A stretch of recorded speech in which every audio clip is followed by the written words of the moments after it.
신문 읽어주는 남자입니다. 권성동 원내대표와 이 장제원 의원 간의 이제 갈등 국면이 이어지고 있는데 그 가운데 이준석 대표는 이 권성동 원내대표 등이 있는 강원도를 방문해서 강원도지사를 만나서 뭔가 선물을 받았다고 합니다.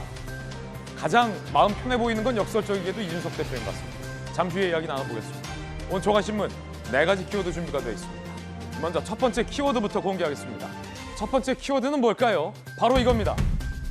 택시비 너무하죠? 이 동아일보 14면이 쓰고 있습니다. 요즘 물가가 올라서 너무나도 어려운데 믿었던 택시비 너무하죠? 동아일보 14면입니다. 심야 시간에 택시 요금 25% 이상 오를 것 같다. 업계에서는 사실 2배 인상을 요구하고 있습니다. 그래서 원희룡 장관이 2배는 너무 많다.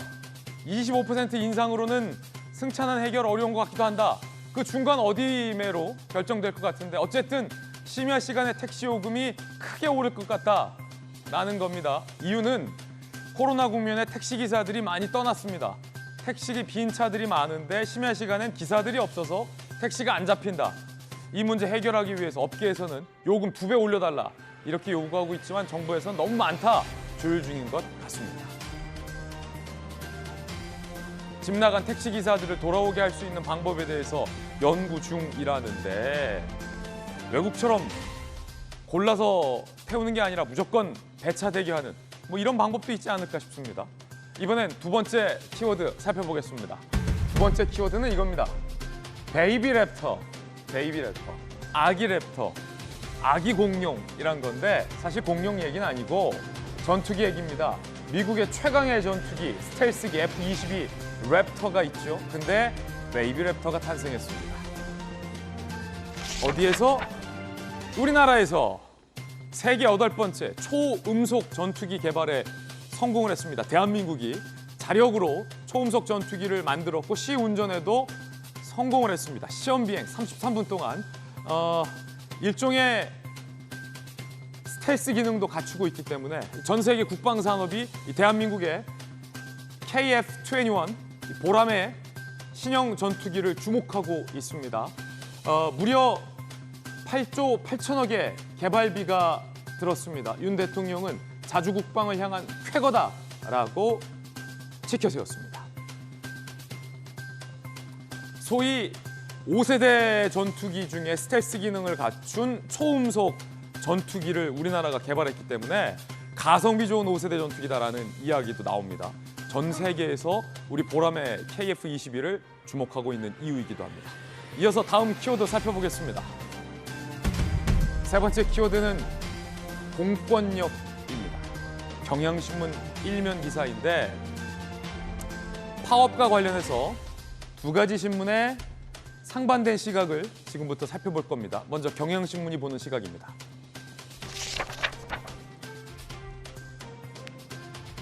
거제 대우조선 노동자들의 파업 현장을 두고 경향신문은 정부의 공권력 투입에 비판적입니다.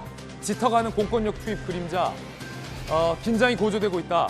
이 노동자들의 생존권에 대해서 정부가 공권력 행사를 당연히 고려하고 있다라고 말한 것에 대해서 경향신문 상당히 비판적입니다. 15m 철제 난간 위 농성 노동자들은 여기 사람이 있다, 외치고 있다. 이 노동자들의 목소리를 경향신문은 주로 쓰고 있습니다. 반면 다음에 볼 한국경제신문은 이 파업 현장을 전혀 다른 시각으로 보고 있습니다. 함께 보시죠. 네 번째 키워드인데요. 1조 손실, 한국경제 3면입니다. 엄연한 불법 파업이다라는 것보다 더 들어갔어요. 한국경제는 이번 불법 파업으로 대우조선 업체에 1조 손실이 발생했다는 겁니다. 그런데 노조는 손해배상 소송 내지 말라라고 요구를 하고 있다. 그런데 노조 요구대로 이 책임을 안 물으면 경영진은 배임 혐의로 소송을 당할 수밖에 없는 딜레마도 있다라는 겁니다. 한국경제는 앞서 경향신문과는 달리 이번 파업으로 1조 손실은 누가 과연 책임질 것이냐라며 불법 파업의 손실 규모를 더욱더 주목했습니다. 대우조선해양 하도급 노조 파업, 과연 여러분들은 어떻게 생각하십니까? 지금까지 신문 읽어주는 남자였습니다.